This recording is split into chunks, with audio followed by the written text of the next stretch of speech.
Hey everybody, welcome to Aniki, the podcast about anime with two brothers. I'm Ben. And I'm a wascally wabbit. How much of a wascally wabbit? And do I need to kill you? No. Kill the wabbit? Kill the wabbit? Mean, you could kill the wabbit, but it only depends if you have one bullet left. So what have you been up to since last we spoke? Went to Gamma and watched a poop ton of anime because I wanted to just veg out last Monday. Really? What all did you watch? I watched all of Wascally Wabbit show, and I marathoned all of Kaguya-Sama. Yes, and how did you find Kaguya-Sama? One of them was more memorable than the other. Spoilers, it was Kaguya-Sama. I love Kaguya-Sama. It's very good. It's like the best show this season. It's pretty solid, not gonna lie. I would go out on a limb and say that it's better than this season of Mob. Maybe controversial, but I stand by it. I don't know, because, those are two things you'd have to judge on completely different nexuses, right? From a plot standpoint, there's never been anything all that outstanding about Mob. What makes Mob stand out is the animation. So, and like Kaguya, like its animation's fine, but like it's delightful is what it is. It is a delightful television show. Here's the question. Chika or Kaguya? Kaguya? How is that a question? I don't know. Some people have very strong opinions one way or the other. Of like the ship or what? Or waifu? Waifu. That's the question. Waifu? Oh, Kaguya, come on. You know me. I That's do know not even you. a question. It's not even a question. I just got to confirm my suspicions. That's like asking like which Tenshi ship do I prefer? Like, come on. This is like so easily telegraphed by me being me. It's Miyoshi, right? No. Tenchi Miyoshi. 100%. No. Ship for life. Fight me, bro. I mean, the real ship in that show is Washizu and not Washizu. Yeah, Washizu in science. But yeah. Is it Washizu or is it Washizu no Mahjong? Right? I haven't got myself confused. Washizu Mahjong. Okay, that is one. Okay. Is it the same? No, it's just Washu. Washu. I add an extra syllable. It's Washu in science. It's Washizu and betting your own destruction. I would definitely play Washu no Mahjong, though. You would bet your own science. Yeah, your tiles would probably turn into little blobs and attack you. Yeah, that sounds about right. Or just be sentient in and of themselves. And then try to get with the pro tag. Or they just be cabbits, so. Well, yeah. Speaking of slimes, I've been watching that slime show. It's gone off the rails. Like in a good way or in a bad way? Well, it's because of the light novels. It's covering a light novel that is stupid at the moment. Well, I mean, the whole concept is a little trite and overplayed. It is, but it like deviated from that for a whole arc of, hey, let's hang out with some kids for no reason. Doesn't really have any bearing on the rest of the show so far, but we're going to make this nice detour. They spent a whole half episode doing a recap music video. That could be really good or bad. Well, you would normally expect that to happen like last show of the season. Or next to last show. Yeah, but there were 3 episodes left when I saw that. Did they at least apologize for the clip show? No, this is not Kill la Kill. Well, I was going to say The Simpsons, but sure. That too. Apparently, though, after this point in the story, it gets way better. That season isn't going to come until early next year. It's like 2020. I don't have enough. Hold on. I have a song for just this occasion. Oh, when it comes to isekai, I have a song for this. I'm holding my breath in anticipation. I've no more f*** to give. My fox are run. Oh, that. Yeah. Yeah. When it comes to isekai, that's about all I got, man. You're not wrong. Hey, do you know they're having a where they have all the isekais all together? It's a crossover show. Isekai Quartet. That one. That's coming out. Sorry. Hold on. Now, I don't mean to judge you, and I don't mean to judge. Is this Isekai Hortet? Because that's generally how these shows go. Well, no, okay, it's Quartet with a Q. Okay. But you're also not wrong. I'm not wrong. So what all shows are they mushing up here? You got Yojo Senki, Konosuba, Overlord, and ReZero. Wait, hold on. But there's not the original Isekai, Sword Art Online. That's not the original. Why isn't Sword Art Online? Because it's garbage, probably. Why isn't, oh shoot, what's the name of it? El It's Hazard? the good one. No, no, but that's good. Log Horizon? The Log Horizon, the good one, the best one. I don't know. To be fair, from what I understand, Sword Art Online is actually one of the first ones because it was originally like a forum story from like ages ago. It's just the anime is trite and garbagey. Maybe. But of these 4 franchises, and if they were in competition, if that's the plot of this show, which I doubt, but if it was, the little girl from Yojo Senki would win. Okay. She actually tries hard and succeeds with strategy. Why isn't Tet here? Why isn't Tet here? Maybe he's the schoolmaster, but I doubt it. Oh, that would be funny. Need more No Game, No Life. I mean, we don't really need it, but it's watchable. I would like some. It is a watchable show. Well, speaking of a watchable show, Well, did you watch Captain Marvel yet? I have no interest in watching Captain Marvel. Thank you very much. That's fair. It's pretty okay. It turns out it's a buddy cop movie. That's all I've heard is, yeah, it's okay. Yeah, it's pretty good. That's all right. It does have a very good cat, which I'm sure you've heard about. But I mean, that is a good reason to watch it. Wait, cast or cat? Cat. There's a The cat. acting is actually not as good as I would have liked, but yeah, it has a very good cat. Captain Marvel. Why does cat autocomplete? Yeah, because everybody loves this cat. It's the best part of the movie. Is Goose the cat. All Everybody right. loves Goose. It's a good cat. I did not know this was a thing. Okay, so I saw this picture on Reddit the other day, and I thought someone had just No, that's Goose. That's Goose the photoshopped cat. their own cat. No, that's Goose the cat. Okay, Everybody loves Goose the cat. fair enough. Why can't they just make him a superhero Marvel franchise? Okay, so I won't spoil anything for you. But Yeah. it's a very good cat. Okay, So, fair enough. Anyway, back to watchable shows. You Yeah. wanna talk about Bunny Girl Senpai?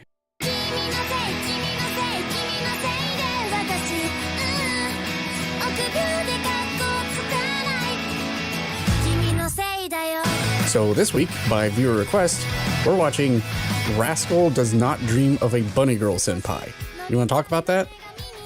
we can talk about Bunny Girl Senpai. You know, it's okay. It exists. I would say, you know, it's kind of good. Well, hang on. But- before we get to your thoughts on it, what did you think it was going to be like? Oh, well, I thought it was going to be smutty trash garbage from a poopy butt.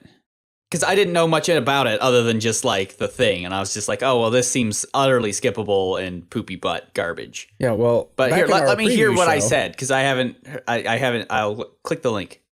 After that is some light novel show. Seishun Buta Yaru wa Bunny Girl Senpai no Yume no Minai. I want a Bunny Girl Senpai.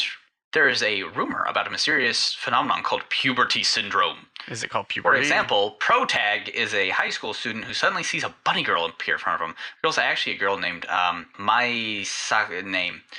who is Protag's upper classman, who is also a famous actress who's gone on hiatus from the entertainment industry. For some reason, the people around Manai can't see her bunny girl figure.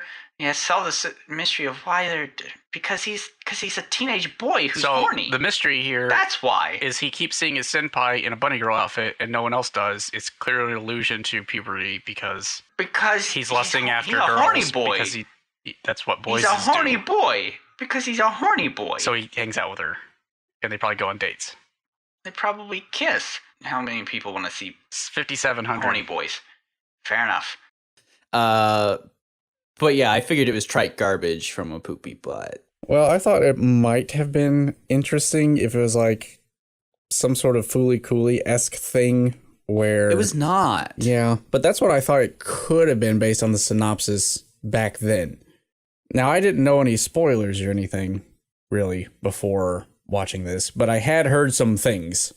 I knew literally nothing, so it is funny that the first thing I texted you after I watched the first episode was exactly what you thought after hearing some more information about it from someone else. At the end of last episode, we sat down and wrote out what we thought it was going to be. And I wrote down, it's going to be a poor man's Bakemonogatari with some Steins Gate thrown in. And you watched 2 episodes and text me, hey, this is a dime store Bakemonogatari. Mixed with a little bit of Your Name tossed in. You haven't seen Your Name, I have not. so you wouldn't get those parts. But yes, because I was just like, now wait a minute. This is a dime store Bakemonogatari. A little bit. After 2 episodes, I was like, this is just Bakemonogatari. When I described it to Annie, I was like, okay, so I'm watching this show where there's like a male protagonist, and there's something weird going on with his upperclassman that's kind of prickly, and it's like a paranatural sort of thing that's going on. And she's like, oh, you're watching Bakemonogatari again? I was like, funny story. I mean, I'm not, but also I kind of am. Yeah, that's basically the synopsis right there. You got your protag. He's a nice guy. He likes helping people. Kind of schlubby. He's got some wit on him. Who has already had a weird run-in with paranormal stuff. Yep. And then he meets a prickly senpai. Yeah. Who needs help. With dry humor. With dry wry humor. And then they get into a relationship. Help. And then other girls start showing up. Yeah, and he helps them their problems. And repeat 1, 2, 3, 4, 5 times. Yeah. And that's the show. Yeah, that's Bakemonogatari. Absolutely it is. It literally is. Oh my goodness. It's literally Bakemonogatari. You just described that show.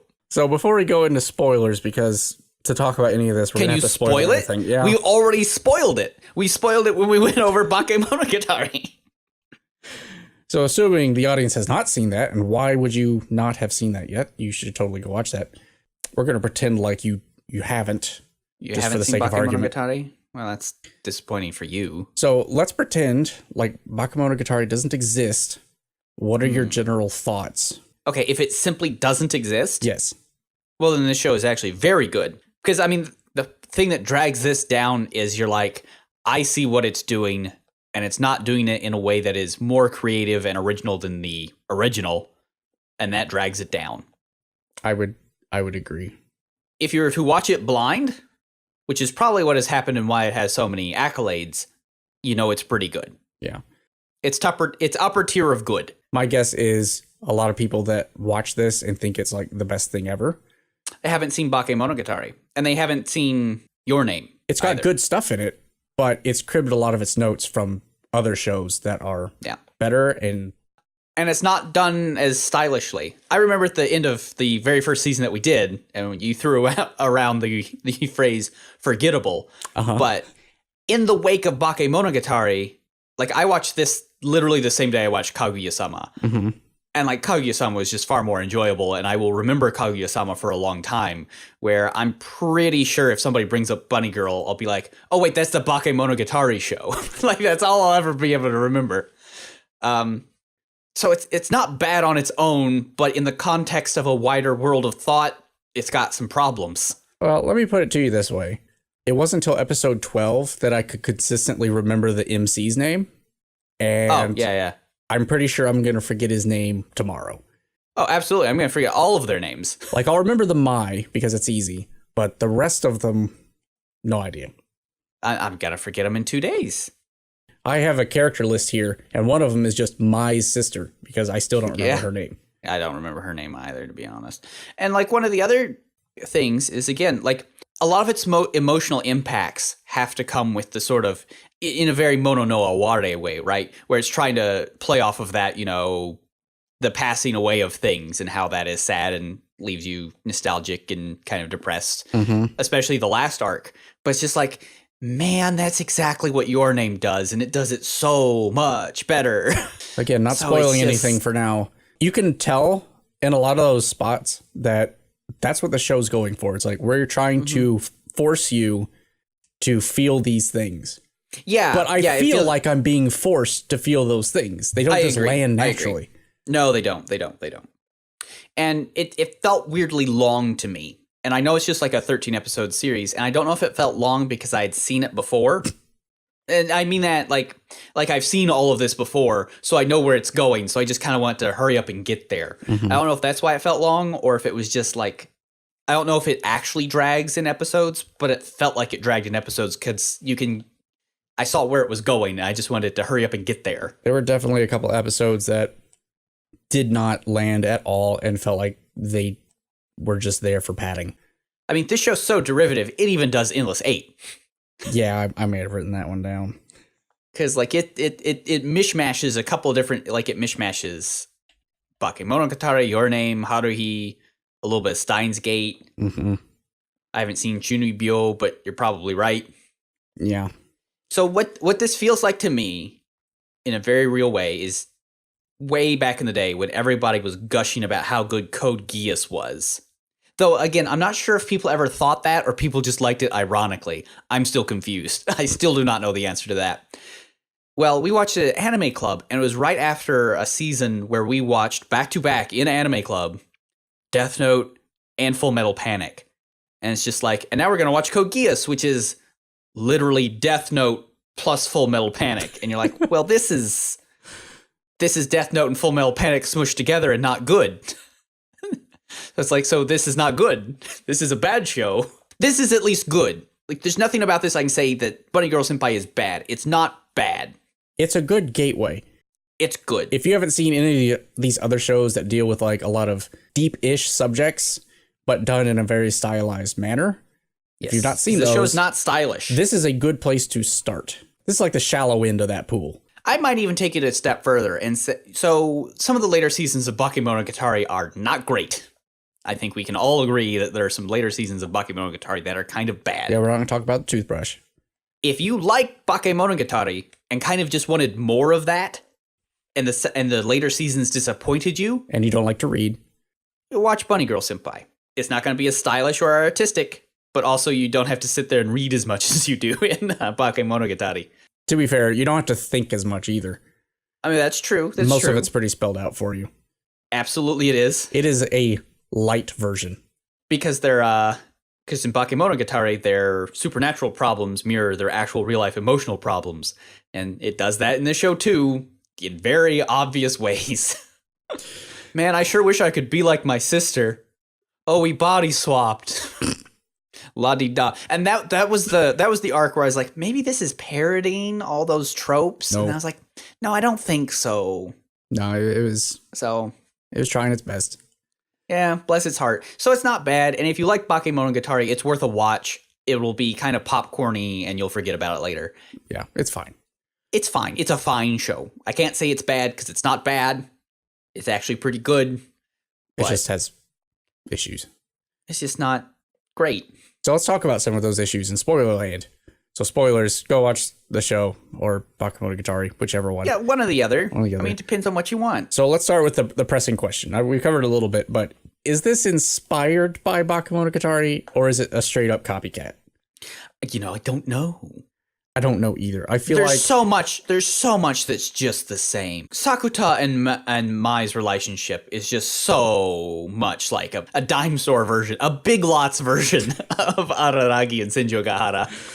To the point where like Senjogahara has like for some reason has to sort of be away from Araragi for parts of the show, and that happens a lot in this too, just so he can meet the other girls. And it's like, okay, it's the same. it's inspired by, in the same manner that It's Disney's real Atlantis close. was, quote, inspired by Nadia's Secret of Blue Water. This is very It hits very similar. all the characters, This all is- the this arcs, is- all the beats. Yeah. It's got all the things, but it's just All the it's changed things. just enough that it's like this is different in a This way. is the 50 Shades to Twilight. Wow, It's not quite that pretty harsh. bad. It's a fanfic with all the names rubbed off. Oh, I probably shouldn't use it that's bad phraseology. With all the names filed down. There you go. There you go. So let's talk about each of the characters, and I guess by extension, each arc that they show up in, because it's just Yeah. like Bakemonogatari in that way. Now, I will say that I did like how long the first arc was. That was good, which is one of the reasons I was like, why is the show still going? Because it was like a fine miniseries. Because at least the relationship felt very similar to Bakemonogatari, but the fact that it was in three parts and like there's a fairly good emotional impact there at the end of that first arc. But again, that was just kind of cribbed from Your Name, so. But it landed well. That arc did But land well. it did land well, which is why I was like, where's this going to go from here? Because this seems like it's all nice and tidy. You got your two main characters here. You got Sakuta, who's Araragi, and you got Mai, who's Senjogahara, right? But instead of weightless, she's invisible. Yeah, but it's exactly the same plot. Where did she go? It's because quantum mechanics. Or something. I don't know. It's because people have forgotten about her because she dropped out of show business, and she's convinced to go back into show business, and then everyone can see her again once she goes back to school first. Yeah. That's essentially it.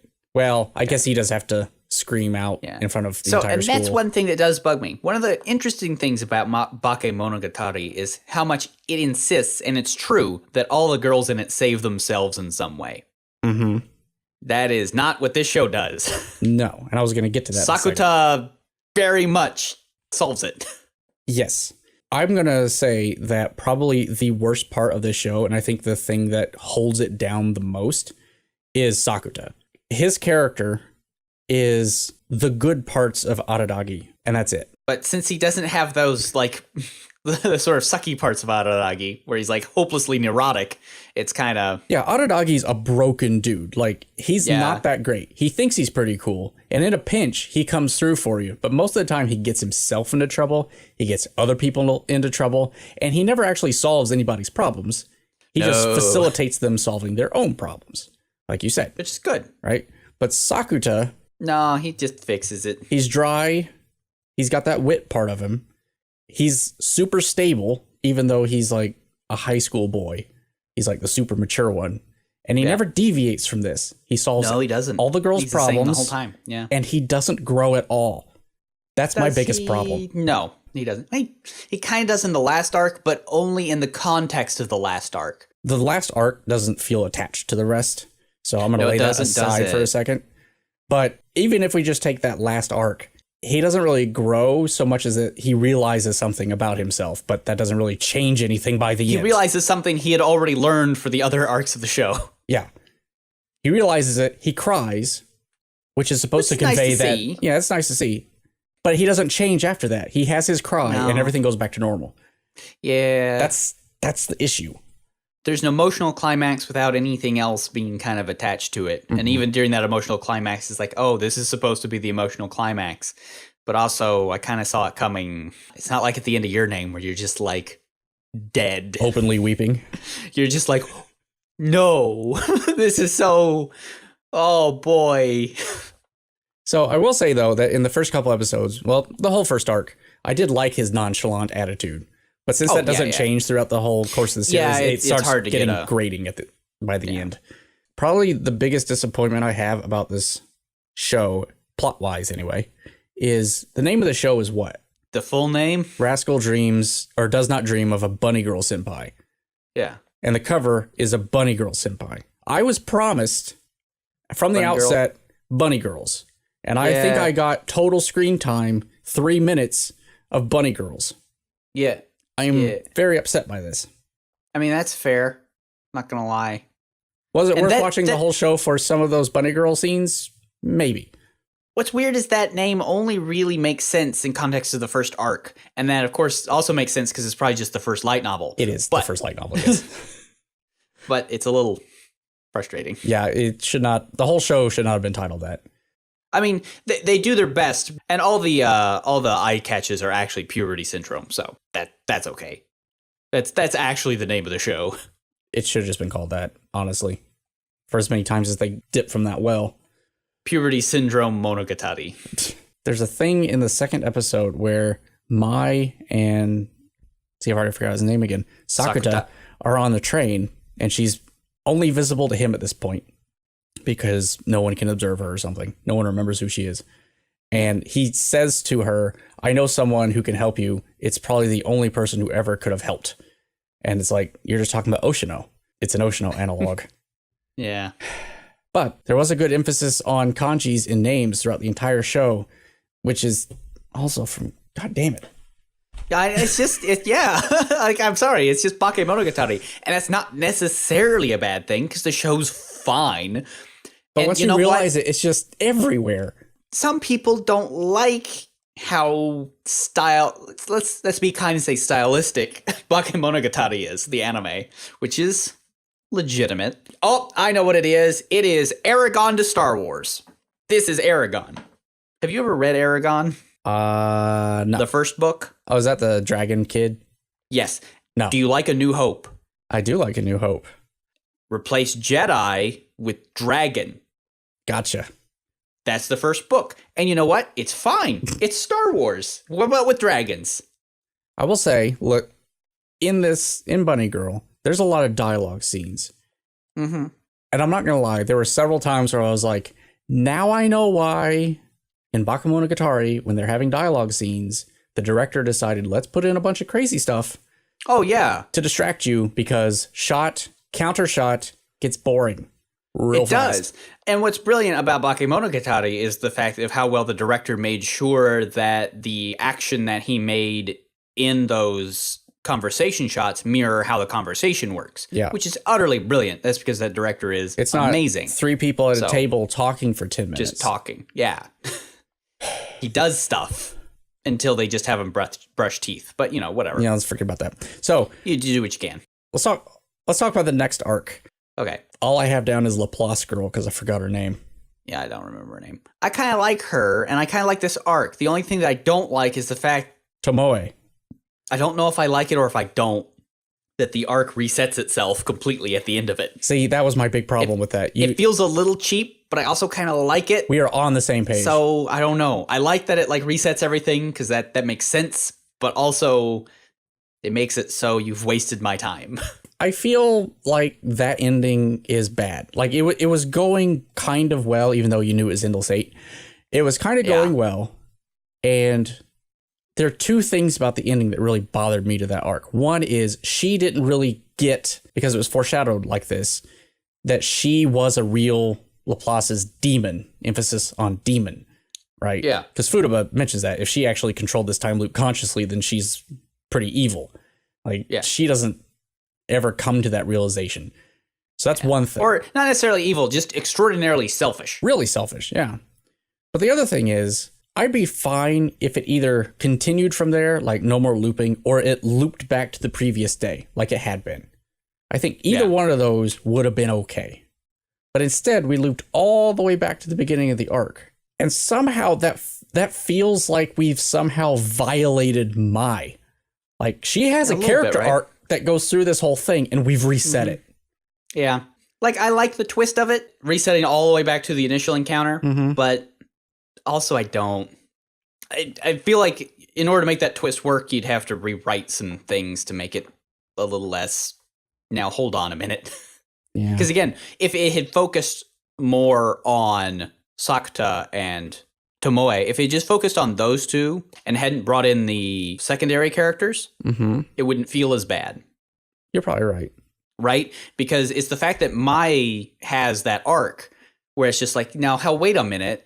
It means other people who grew during this time get reset, and that's lame. Also, the show never really explains why Sakuta is the one who can notice all of this weird shit. There's a lot of things in this show that it doesn't explain. And that bugs me. It does, at the end of the last episode of that arc, it does show that, hey, Mai and Sakuta still have all the same events that happened, only now they're divorced of the context of the Tomoe situation, which doesn't make any sense. Yeah, it's still weird, right? It's like, I feel like you've shoehorned this in to make us feel better, and it somehow makes me feel worse. Yeah. There was one good thing I liked about this arc, and that was when the fight? No. The fight was very good. When Sakuta goes to Futaba and asks her, how come the day keeps repeating? And she's like, it hasn't been. He's like, yes, it has. To verify whether or not the day has been repeating, she just types into Google, is June 27th repeating for a 3rd time, and gets no results. That's a clever way of doing it, right? It's a good joke. Also, I was thinking about this today, and Tomoe is Hachikuji. He meets her in a park, and they abuse each other by kicking each other in the butt. And then she leads him around and around in a endless loop of endless loop until she finds what she needs. Possibly knowing full well that that's what she's doing. Yep. But refuses to admit it. Yep. Yeah, no, she's Hachikuchi. Only she doesn't have the sweet song, Hot Beans. She doesn't have the song. She doesn't have the backpack. Mayoi Mai Mai. There weren't any cute songs. We needed cute songs for each of these arcs. Mayoi Mai Mai song. English cover. Boo. YouTube, you make me hate life again. I was looking for the ending song, Kimi no Shiranai Monogatari. And I clicked on the first one, and it was just like in English, and I was like, how dare you? How dare? Sorry, I gotta listen to Mayoi Mai Mai's opening because it's very good. There you go. Because her backpack makes it look like a snail. She does look like a snail. It's almost like that was intentional. I know, right? All right, so next up is Futaba. Hold on. I think you said that name wrong. You mean Tsubasa? Yeah, Tsubasa Cat? It is Tsubasa Cat.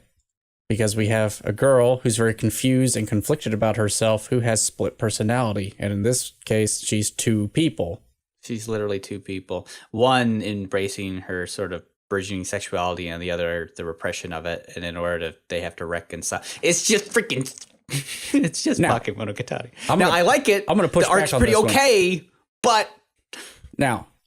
In Bakemonogatari, the Tsubasa Cat arc is not my favorite, except for the end fight, because Shinobu's best.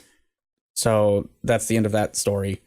But I don't feel like they really captured that dynamic you just mentioned with the emerging sexuality and the repression of it. I would agree. I think that Bunny Girl Senpai actually did this arc better.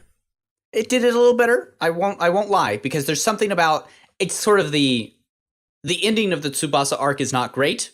Not because the fight's awesome. No, Shinobu fixes it for him. There's no reconciliation like there is in this, and that is legitimate. Like, I'm going to say that this arc, the Futaba arc, is probably the best part of this entire show. It's real solid. It's very really well good done. arc. It's not bad at all. It's well done. Though I think is it 2 episodes or 3? It's only 2. Because I remember that this arc in particular, for some reason, just felt a little draggy to me, which is weird because it's just 2 episodes. But see, it tackles the same theme, but in this one, because the show is more explicit, it more explicitly states its themes than Bakemonogatari does. We actually hear some things that we didn't get in the other show, which is, I almost called her Tsubasa. Futaba has this problem where she knows she's hot, and she hates herself because of it, which is really weird, but also very topical, given the fact that the whole problem stems from like Instagram stuff and the fact that she can't talk to the boy she likes. And it's a common problem with people who develop early. Yeah. It's a very common adolescent issue. People only like me because I grew boobs when I was in 6th grade, and now I have to live with that.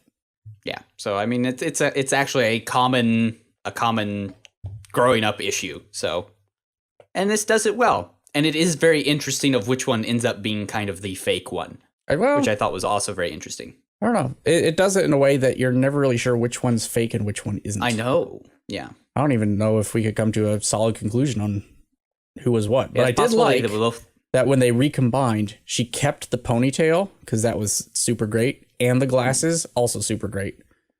It was best of both worlds. Totally fine no with both Hime those cut. things. Also, she's not Kaguya-Sama. Sorry. So, I mean, what do you do?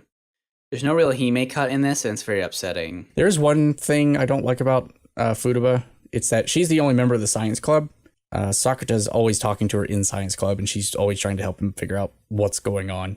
She wears a lab coat. She makes coffee. And she makes coffee in various laboratory accoutrements. It was a good joke twice. It wasn't a good joke after 5-6 times. After 12 episodes of it. Yeah. Like, come on. Yeah. She can do something else, right? We can't all be the weirdness that is Bakemonogatari's backgrounds, okay? Fair. They can't have them swimming in books as he's cleaning up Suruga's room, okay? Let's now talk about my sister. This is Suruga, obviously, again, kind of. This is Nodoka. That's her name. It's Nodoka. Okay. Yes. This is the arc that really doubles down on the Sakuta fixes their problems. Yep. And it's like, come on. The two sisters can't figure it out on their own, even though Mai has the answer to their situation. So the two girls are actually like somewhat jealous of each other, and because reasons, they swap appearances. They don't actually swap bodies. Turns out. Yeah. But yeah. Which was disgusting. Oh, at the pop? Oh, I loved it. That noise. If there's some of the things that were really good was that, and when one of the Futabas disappeared. Oh yeah, from the phone. Like both of those effects were really well done. Where it's just like pop, and this had the crinkle sound as they pop back. Ugh. It's I like it. It's creepy. I mean, it is kind of it was like well done, but it was but it's in a good way. But yeah, the body swap art was okay. It. Especially since I know the solution. Come on, they're both jealous of each other and they have to admit it and hug. Well, it's also, Mai is out of character from all we've learned from her up until this point. She's out of character this arc. And then we come to find out that the solution to the arc is Mai had a solution. It was in the chest of drawers. Yeah. In her house that she lived in. She could have just pulled them out, handed the box of letters to her sister, and said, look, I care about you because I have all these letters from you. But for some reason, we had to get Sakuta involved to facilitate that exchange. I don't know why. Yeah, it was not necessary, was it? But this had, for me, the best moment of the entire series, this arc. Oh. Because at some point, they're watching those horror films, right? To get my sister, whatever her name was, ready to go work on a movie set or a commercial or something, right? Yeah. So they're watching these horror things. And in the horror film, someone says, Ippen Shinde Miru, which is a Jigoko Shoujo reference. Oh, that's good. I was like, yes! That's like the first one I've ever seen in the wild. In the wild. Well, you do what you can. I appreciate it. Thanks, show. I'm glad. I liked your deep cut. Yeah, other than that, it was fine. Yeah. No one really learned anything except the sister who Now, then here's moves the in. question. So after this, are you ready to answer the big question of who's horny for sister? Sister's horny for sister. Evidently, yeah. That was my segue into the Kaede arc. The Kaede arc, I have very mixed feelings about. It's got some good bits, it's got some bad bits, and it's the one that's really like, oh, this is supposed to be highly emotional. Yeah, I got it. I've seen things that do it better. So the thing is, when we find out why Kaede, let's call her Kaede-chan, the infantile version of Kaede that we are introduced to and have known the entire series. The reason she exists is because trauma happened in the past and she's forgotten all of her memories. And so now we're left with this childlike... She was cyberbullied, but it also like physically hurt her. Yes. Which was interesting. It would have been nice to have seen that. I still don't know quite why that affects Sakuta. But then again, everything affects Sakuta because he's the protag. I like that they basically brought up this character and then killed off that character, right? Yeah, it was a bold move, not gonna lie. That's a bold move. I do agree to some extent with what people have said to me in real life and online, that Kaede is too pure for this world. At least Kaede-chan is. Yeah, a little bit. Too pure for this world. Extremely pure. Like, a little too much. Except when she's hitting on her brother. It gets weird. It's a little odd. Of course, then again, this is Genji world that we're dealing with. Yes, so but sometimes and they you just do kinda justify have it a little bit by saying that she was acting like that because she wanted her brother to know that she did appreciate all the things that he had been doing for her the whole time. So it's not just weird sexual stuff, although that is also there. It's pretty blatant. Yeah. I don't like the fact that I knew I was being emotionally manipulated. No, absolutely, right? You see it from a mile away. As soon as they're just like, oh, she could get her memories and her old memories won't be here. It's like, well, then that's what you're gonna freaking do, and you're gonna try and make me feel bad about it. And then you did. Only I didn't actually feel that bad about it. I felt bad for Sakuta, but I myself did not feel bad. Which are two very different emotions. Yeah, that's a good way of putting it. Because it's like, yeah, that does suck for Sakuta, because he has built a relationship, protecting and caring for this person for 2 years, and poop. Well, and also They're the gone. fact that up until just recently, he was like, I want the old Kaede back. But then when he's presented the opportunity, he realizes that he's going to lose this Kaede, and now he doesn't want to lose either one of them. Yeah, exactly. Right. And that's good. And there's an emotional growth that happens there. And that's interesting and good. But that growth of Sakuta only happens in this arc as an isolated story arc. Yes, and episode 13 ruins it. A little bit. There are two things that happen in episode 13. One, Kaede goes away. Kaede-chan goes away. So we have the first half of that episode is he comes to terms with that, and then we immediately forget it at the eye catch. It's gone. Yeah. Shoko shows up, fixes it, which is odd because normally it's Sakuta fixing things. Yeah, and they never explain Shoko, and that's irritating. Then the back half of the episode, I liked this for about 5 minutes because we actually had Mai showing up to comfort Sakuta. Yeah, like there's an interesting dynamic there, but they only have half an episode to try and resolve this, and they're just like, I don't know what to do, so it just kind of gets fixed. And it's like the biggest fight they've had, and for good reason. They promise each other, oh, I'm always going to be there for you. It's her turn to actually be there for him.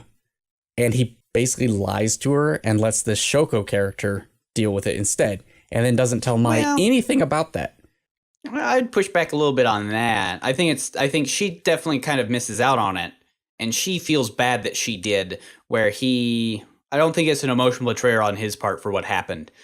But no, I don't his feel betrayal isn't that happened. Oh, yeah, it's that he lied about it. She doesn't tell him. Lie of omission, but yes. Yes. Yeah. Lie of omission, still a lie. Because, like, Mai has the problem of she doesn't want to admit that she wasn't there for him and how much that makes her feel bad. He doesn't want to bring it up because then he feels like it'll make her feel bad, where it's like, which not is bringing great it up at all, because does it too. It's a good mirror of the whole Sakuta Kaede relationship.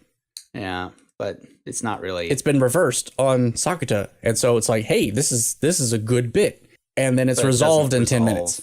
Yeah. Yep. And that's it. Why? Yeah. Well, you can't win them all. Between the death of Kaede-chan and Mai running out on Sakuta, that span there, that was really good. That was good television. All the stuff surrounding that was not good television. Yeah, not the best. Let's move on a little bit and talk about the whole MacGuffin, puberty syndrome. Which is, there's going to be external ramifications for your internal emotional problems. Mm-hmm. Yeah, I got it. Also, maybe some science or something. Here's a problem I have with this. I was talking to my friends yesterday about it at lunch. It works better when it's a ghost. It works better when it's a kami preying on it rather than just like, and here's the science. In this show, everything is explained by quantum entanglement, hand waving. A science or something. That's it. This could have been done better if they never explained it at all. I mean, obviously it'd be better if it were a ghost or a kami or a mushi even. But because they tried to explain it with hand wavy quantum mechanic stuff, it doesn't work. Yeah, no, I agree. But also, to be fair, I believe that it is hand waving on the part of Futaba, who doesn't want to believe that anything weird is going on. Kind of works. Because I just wrote of like, this is how she's just trying to sweep everything under the rug, even though it's obviously bullshit. So even after it happens to her. Yes, it is given enough wiggle room where this is a headcanon if you want to believe stupid pseudoscience, or you can say, obviously this is a character in universe trying to explain it away, even though it super doesn't work. I guess. But it is a little like, you know what works better? Just having it be a supernatural force. Because then it's also like Alien, and you can't control it, you can't stop it, because it does its own thing. That's why I say it would have honestly been better if they hadn't even tried to explain it at all. It's like, yeah, weird stuff happens sometimes. Weird stuff happens to teens, yo. Yep. It's anime. The end. What happens? Sometimes you're a ninja, man, who can control sand, and that shit just gets wacky. Sometimes you got a demon in your tummy, man. I think the other issue I have with the show, besides all the ones that we've mentioned already, is the whole Shoko element. Yeah. It keeps getting brought up and never resolved. And I feel like they're hinting at something in season 2, or we could try to read it as it's an internal manifestation of his internal thoughts. I mean, it both is and isn't, right? Because that's the Shoko thing that's going on is another puberty syndrome happening to one or more people. Right. But it's probably just later on in the light novels. It's probably just an ongoing thread throughout the the light novels he plans to explain at some point. It's probably going to be in the last book at some point. Yeah, and since the anime is only a small slice, but it's still frustrating. It really is. And I know why they have to put it in there if they're being faithful to the light novels. But it's a little irritating at the same time. It's like, come on, you can't bring it up and then just be like, well, and it's the fact that no one ever, like, the only time the characters themselves are the least bit curious of it, it gets kind of swept under the rug. They're like, huh, that is weird. Let's move on. It's like, oh, come on. Oh, yeah, she does Did you at least exist, try to figure it out? I think it would have been nice is some version of the Shoko character where the middle school version didn't exist. You know how we thought that the Bunny Girl Senpai was going to be all in his head when we first heard the synopsis? Yeah, that's kind of what I figured. Maybe the Shoko character could have been all in his head, but there was also a Shoko character that existed, looked exactly the same, didn't know anything about him, right? That'd be interesting. You could do it that way. Though I kind of like the weird time displacement thing. I think that's also interesting because you're just like, well, that's weird. That's wacky. She's going to grow up for some reason and come back or something, maybe. Well, because she's going to like grow up, and due to her relationship with Sakuta, who will obviously save her from something at some point, that's why she goes to the high school, which is why he goes to the high school. And, you know, it's one of those time paradoxes with information that never existed. Mm-hmm. So now we're Steins gating. It kind of is, yeah. Could have been handled better, but I think that's more a case of just... It's not done yet. Yeah.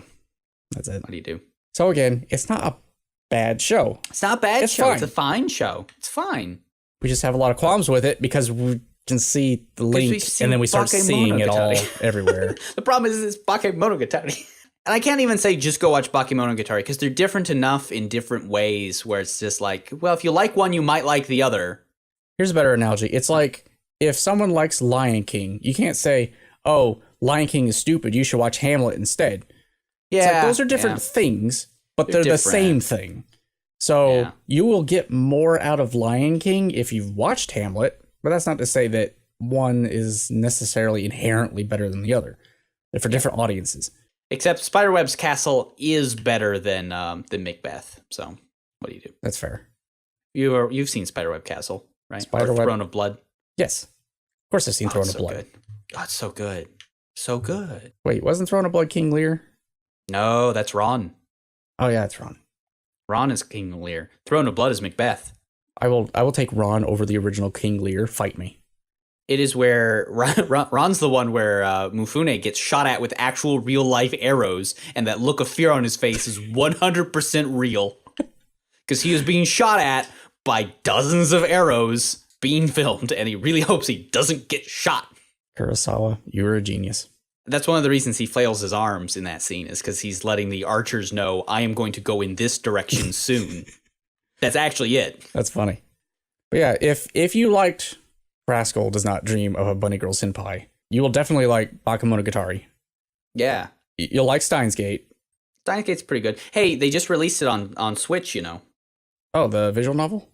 Yeah. Oh, I downloaded it. Neat. I'm going to play it. I might have to steal my wife's I did Switch. not like the first half of Steins Gate, but I really enjoyed the second half of Steins Gate, the anime. You might also, and as much as it pains me to say this, you'll probably like Haruhi too. The original Haruhi, you watch it in the air order, you coward. That's how I watched it. That's how everyone should watch it. It's like reading Chronicles of Narnia in chronological order instead of published order. You're wrong and you should feel bad.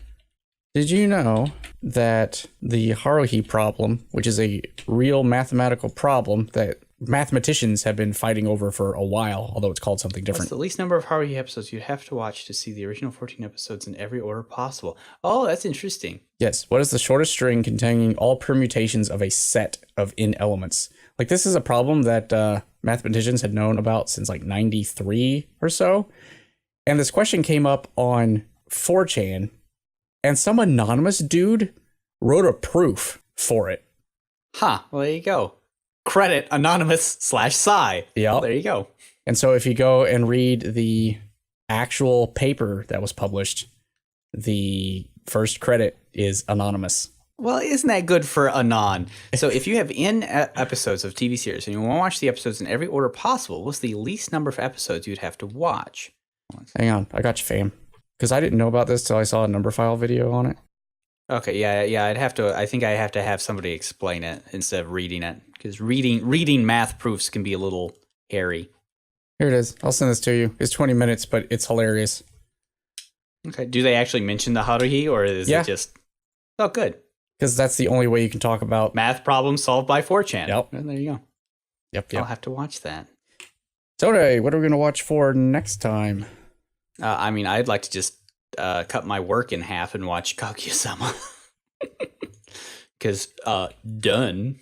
Well, we had another viewer request for Yudu Camp, which is about cute girls that go camping. I mean, that sounds like it's up my alley. That's it. I like cute girls doing cute things, especially when they go to Antarctica and it's very sad and way better than you would think it would be. Those girls are living their lives, and what am I doing? They are, and they're also grabbing onto the side of a deck in the middle of a squall.